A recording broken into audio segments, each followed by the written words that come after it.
BTR চুক্তিয়ে BTR অঞ্চলত বসবাস কৰা সকলো জাতি জনগোষ্ঠীক মানে আৰু বেছি তল খাপলৈ লৈ গ'ল। সেই 10খন কলেজৰ কৰ্মচাৰীসকলক আঁচনিৰ ধনেৰে দৰমহা দিছে। অহাবাৰ BTC নিৰ্বাচনত BPF দলে BTCত চৰকাৰ গঠন কৰিব।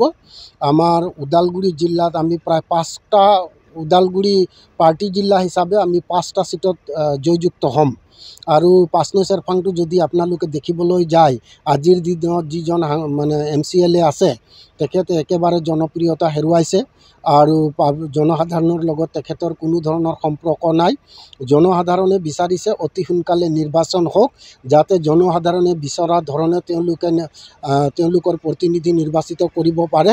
আৰু মনত বিশ্বাস আছে যে অহাবাৰ BTC নিৰ্বাচনত BPF দলে মোক প্ৰাৰ্থিত্ব প্ৰদান কৰিব আৰু প্ৰাৰ্থিত্ব প্ৰদান কৰিলে নিশ্চয়কৈ আমি 5 নং চেৰফাং সমষ্টিৰ পৰা বিপুল ভোটত জয়যুক্ত হ'ম। আৰু জয়যুক্ত হোৱাৰ পিছত নিশ্চয়কৈ ৰাইজে বিচৰা ধৰণে ৰাইজে যি ধৰণে তেওঁলোকৰ আকাংক্ষা সেই ধৰণে কাম কৰি যাম বুলি মোৰো মনত বিশ্বাস হৈছে। এটা কথা, টেঙা আম বজাৰত একবাৰে বিক্ৰী কৰিব পাৰি। যোৱাবাৰ প্ৰমোদ বড়োৱে BTC নিৰ্বাচনৰ আগত পৰিৱৰ্তনৰ ঢৌ আনি পৰিৱৰ্তন লাগে বুলি তেওঁলোকে যি ধৰণে মিথ্যা প্ৰচাৰ কৰিছিল, আজি সেই মিথ্যা প্ৰচাৰ জল পট মানে উজলি উঠিছে। প্ৰমোদ বড়োৱে কৈছিল যে BTCখনক তেখেতে ছুইজাৰলেণ্ডৰ নিচিনা পৰিণত কৰিব, ছুইজাৰলেণ্ড বনাব। আজি ছুইজাৰলেণ্ডটো নহয়, BTC গভৰ্ণমেণ্টৰ দিনত, হাগ্ৰামা মহিলাৰীৰ দিনত যি ধৰণে উন্নয়নৰ কাম হৈছিল সেই ধৰণে আজি কোনো ধৰণৰ কাম তেওঁলোকে কৰিব পৰা নাই। আৰু এটা ডাঙৰ কথা আপোনালোকক ক'ব বিচাৰিছোঁ, মইতো প্ৰত্যাহ্বান জনাব বিচাৰিছোঁ প্ৰমোদ বড়োক। তেখেতে যে BTC চুক্তি 2020 চনত কৰিলে, চুক্তি কৰাৰ পিছত BTC চুক্তিৰ এটাও দফা তেওঁলোকে ৰূপায়ণ কৰিব পাৰিছেনে নাই, প্ৰমোদ বড়ো নিজে একবাৰ ফহিয়াই চোৱাটো ভাল। BTR চুক্তিখন তেওঁলোকে কৰাৰ পিছত মইতো ভাবোঁ যে যি BTR চুক্তি কৰিলে, BTC চুক্তিৰ যি গৰিমা আছিল সেই BTC চুক্তিৰ গৰিমাক নোহোৱা কৰি BTR চুক্তিয়ে BTR অঞ্চলত বসবাস কৰা সকলো জাতি জনগোষ্ঠীক মানে আৰু বেছি তল খাপলৈ লৈ গ'ল। উন্নয়নমুখী হোৱাৰ পৰা তেওঁলোকে বাধা দিলে। আজিৰ দিনত BTR বাসী ৰাইজে চিন্তা কৰিছে যে প্ৰমোদ বড়োৰ নিচিনা মিছা কথা মিছলীয়া লোক BTCত নাই। তেখেতে যোৱাবাৰ যি পৰিৱৰ্তনৰ ঢৌ, পৰিৱৰ্তনৰ আহ্বান জনাই যি চৰকাৰ গঠন কৰিলে, নিশ্চয়কৈ এইবাৰ BTR বাসী ৰাইজে প্ৰমোদ বড়োক পৰিৱৰ্তন কৰি BPF দলৰ চৰকাৰ আকৌ গঠন কৰাৰ কাৰণে সহযোগিতা আগবঢ়াব। প্ৰমোদ বড়ো ডাঙৰীয়াই ষ্টাডি কৰাটো দৰকাৰ। যে তেওঁ কৈছিল যে আমি ভেঞ্চাৰ স্কুলবিলাকক চৰকাৰীকৰণ কৰিম। এটাও ভেঞ্চাৰ স্কুল আজিলৈকে চৰকাৰীকৰণ কৰিব পৰা নাই। মাজত তেওঁ 10খন কলেজক চৰকাৰীকৰণ কৰা বুলি কৈছিল, কিন্তু সেই অৰ্ডাৰখনত লিখিছে যে সেই চৰকাৰীকৰণ কৰা কলেজবিলাকৰ দৰমহা BTCৰ প্লেন ফাণ্ডৰ SOPDৰ দৰমহা দিব। মানে বিশ্বত ক'তো এনেকৈ ৰেকৰ্ড নাই যে আঁচনিৰ ধনেৰে চৰকাৰী কৰ্মচাৰীক দৰমহা দিয়া। প্ৰমোদ বড়ো ডাঙৰীয়াই এটা নজিৰ সৃষ্টি কৰিছে। আঁচনিৰ ধনেৰে 10খন কলেজ চৰকাৰী কৰা বুলি কৈছে। সেই 10খন কলেজৰ কৰ্মচাৰীসকলক আঁচনিৰ ধনেৰে দৰমহা দিছে। আৰু তেওঁলোকে সীমা কৰ্তন বা সীমা বৰ্ধন বুলি যোনটো কৈছে, আজিলৈকে মই ক'লোঁ যে তেওঁলোকে BTR চুক্তি ৰূপায়ণ কৰিব পৰা নাই, এটাও দফা তেওঁলোকে ফহিয়াই চোৱা নাই।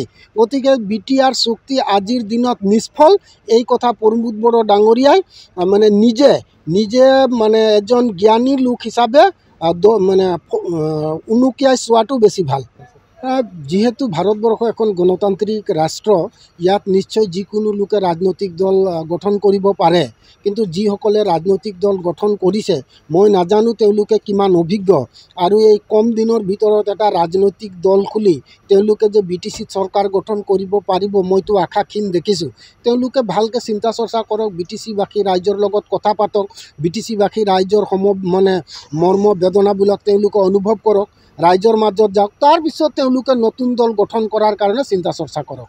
নাই চাওক, ৰাজনীতি একদম সঁচা কথা ক'বলৈ গ'লে ৰাজনীতি এনেকৈ বস্তু নহয় কোনেও কাকো পাত্তা দিব। ৰাজনীতিত মানে পাত্তা ল'ব জানিব লাগিব। তেওঁলোকক কোনো দলে মাতি আহক আপোনালোকক সুবিধা দিম বুলি কৈ কোনো ৰাজনৈতিক দলে বিশ্বৰ ইতিহাসত নাই। গতিকে তেওঁলোকে নিজে BPF হওক, APPL হওক, BJP হওক, কংগ্ৰেছ হওক, তেওঁলোকৰ পৰা পাত্তা লৈ তেওঁলোকে যদি সুবিধা আদায় কৰিব পৰা নাই, সেইটো তেওঁলোকৰ নিজা দুখ।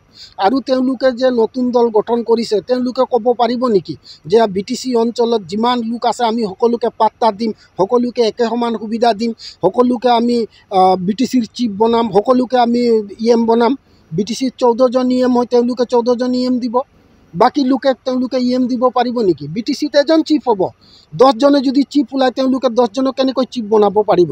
গতিকে তেওঁলোকে ভালকৈ বুজি পোৱা নাই। আৰু সেইকাৰণে মই আহ্বান জনাওঁ, তেওঁলোকে ভালকৈ ভাবি গুণি চিন্তা কৰি ৰাইজৰ মাজত যাওক, ৰাইজৰ আশা আকাংক্ষাৰ কথা চিন্তা কৰি তেওঁলোকে ভালকৈ দলৰ কাম কৰক। BPF দল তৰফৰ পৰা হাগ্ৰামা মহিলাৰী দেৱৰ নেতৃত্বত আমাৰ হাগ্ৰামা মহিলাৰী স্যাৰ, ৰিহন দৈমাৰী স্যাৰ, আমাৰ ৰবিনসন মুসাহাৰি, আমাৰ এক্স স্পিকাৰ ত্ৰিদীপ দৈমাৰী, ৰিপেন দৈমাৰী, আমি সকলোবিলাকে গৈ প্ৰদীপ দৈমাৰীৰ প্ৰদীপ নাগৰ ঘৰত উপস্থিত হওঁ আৰু শোকসন্তপ্ত পৰিয়ালবৰ্গলৈ সমবেদনা জ্ঞাপন কৰোঁ। প্ৰদীপ নাগ সঁচাকৈ আদিবাসী জনগোষ্ঠীৰ কাৰণে এটা বলিষ্ঠ কণ্ঠ আছিল। তেওঁ জাতিটোৰ উন্নয়নৰ কাৰণে মাতিবলৈ কোনো ধৰণৰ ভয় কৰা নাছিল, উচিত কথাবিলাক কৈছিল আৰু আদিবাসী জনগোষ্ঠীক জাগৃত কৰিব পাৰিছিল।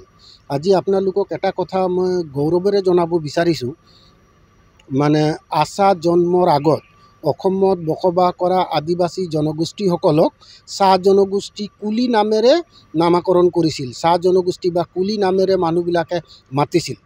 আশাৰ বলিষ্ঠ নেতৃত্বত অসমত আমাক আদিবাসী নামেৰে আমি পৰিচিত হৈছিলোঁ। তাৰ এটা বলিষ্ঠ নেতৃত্ব লৈছিল আমাৰ প্ৰদীপ নাগ ডাঙৰীয়া। তেখেতে আমাৰ এই পৰলোক হোৱাৰ পিছত আমাৰ জনগোষ্ঠীৰ সঁচাকৈ এজন বলিষ্ঠ নেতৃত্ব, মুক্ত কণ্ঠ আমি হেৰুৱালোঁ। আমি সকলো আদিবাসী ৰাইজে দুখত আছোঁ।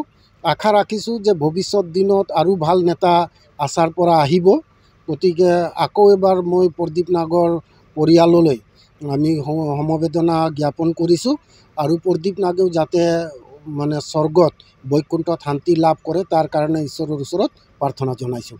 নাই, একদম সঁচা কথা মই কৈছোঁ যে প্ৰদীপ নাগ সঁচাকৈ মুক্ত কণ্ঠৰে কথাখিনি কৈছিল, নিৰ্ভীক আছিল। জনগোষ্ঠীৰ উন্নয়নৰ কাৰণে বা জাতিটোৰ উন্নয়নৰ স্বাৰ্থত তেওঁ মন্ত্ৰী হওক, MLA হওক বা সভা সমিতিতে হওক মুকলিমূৰীয়াকৈ সঁচা কথাখিনি কৈছিল আৰু জাতিটোক আগুৱাই লৈ যোৱাৰ কাৰণে তেখেতে যৎপৰোনাস্তি চেষ্টা কৰিছিল। যাৰ কাৰণে তেওঁক আজি হয়তো জাতীয় নায়ক বিভিন্নজনে বিভিন্ন নামেৰে নামাকৰণ কৰিছে, কিন্তু তেখেতৰ মৃত্যুৱে আমাৰ আদিবাসী জনগোষ্ঠীটোৰ কাৰণে এটা অপূৰণীয় ক্ষতি। আৰু প্ৰদীপ নাগৰ নিচিনা নেতা থাকিলে, তেখেতৰ নিচিনা ছাত্ৰ নেতা থাকিলে নিশ্চয় এটা দিনত আদিবাসী জনগোষ্ঠীয়ে আৰু এটা উচ্চ খাপত প্ৰতিষ্ঠিত হ'ব পাৰিলেহেঁতেন।